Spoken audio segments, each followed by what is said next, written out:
Hello Kayami! Welcome to my channel!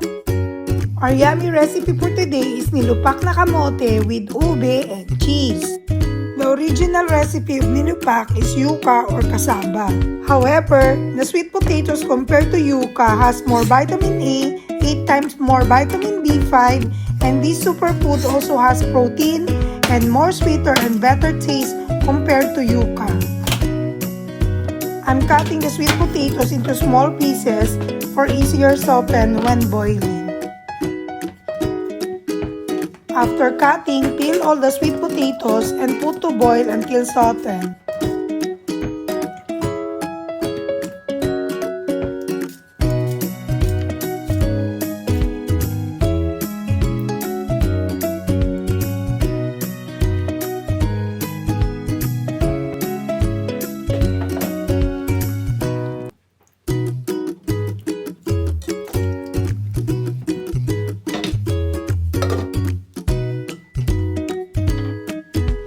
When it's softened, using a potato masher, mash all the boiled sweet potatoes.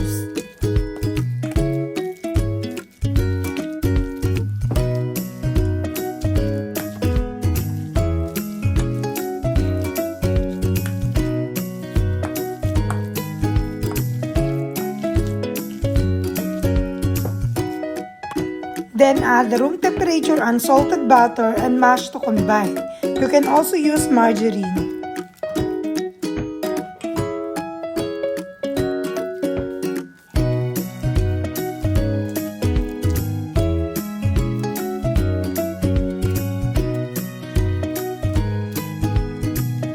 After combining the sweet potatoes and butter, season with a pinch of salt.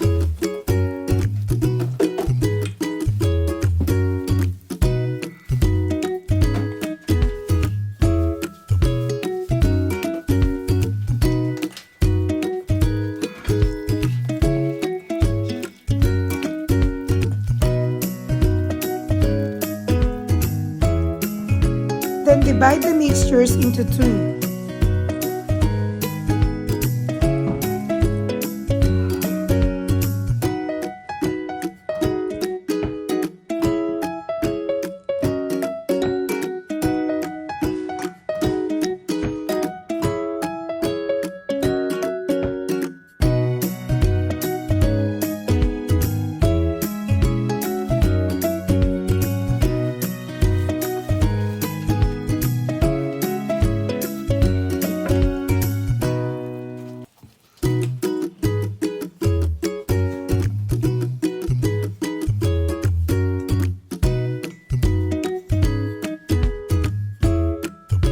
First one is the plain mixture.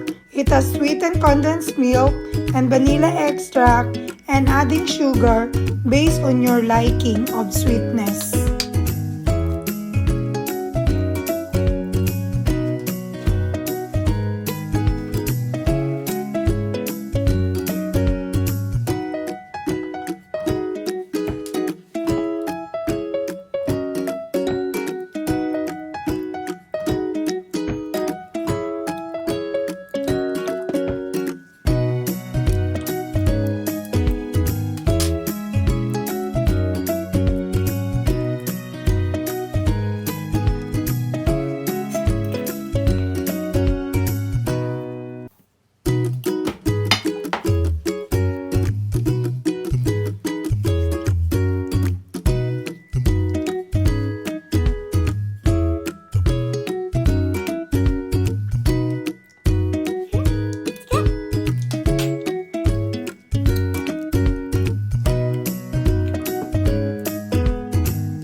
After mixing all the ingredients for the plain mixture, cover, then put in fridge to firm up.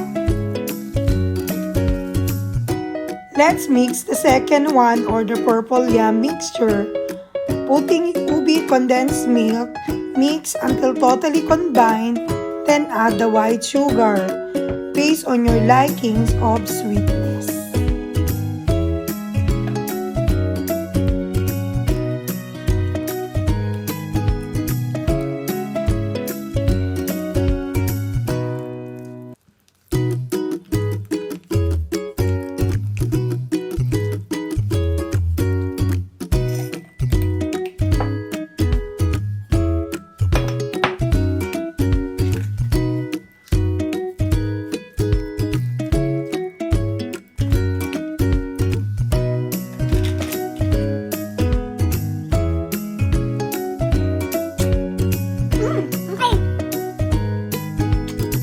After mixing, cover with saran wrap, then put in fridge to firm up about 30 minutes.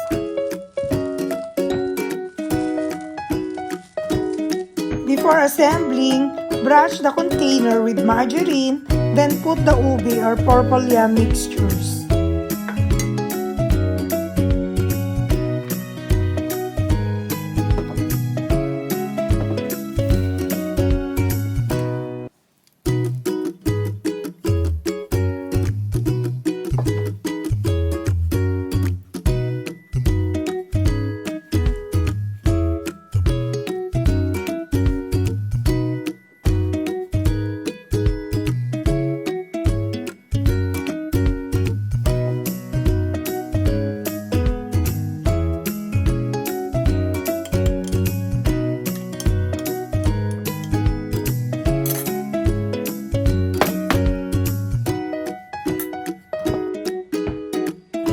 Then add the second layer, the plain mixture.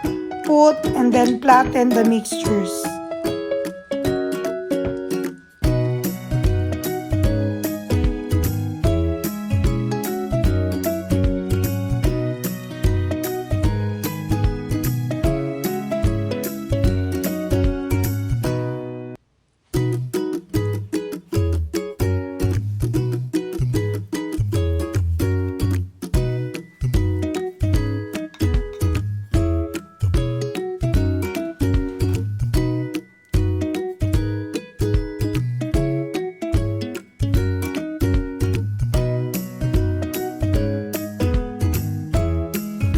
Using fork, make a design on top of the mixtures like the usual nilupak.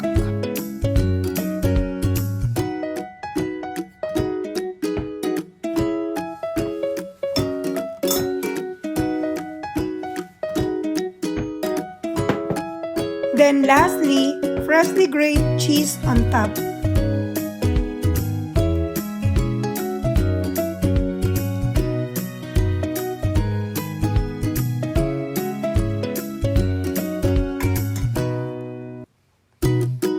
Then cover with the lid of the container, put to the fridge before serving. Here's the cheesy mashed sweet potatoes with purple yam. Yummy! If you like this video, don't forget to press the like button, write a comment, and subscribe. Thanks for watching. Take care and bye!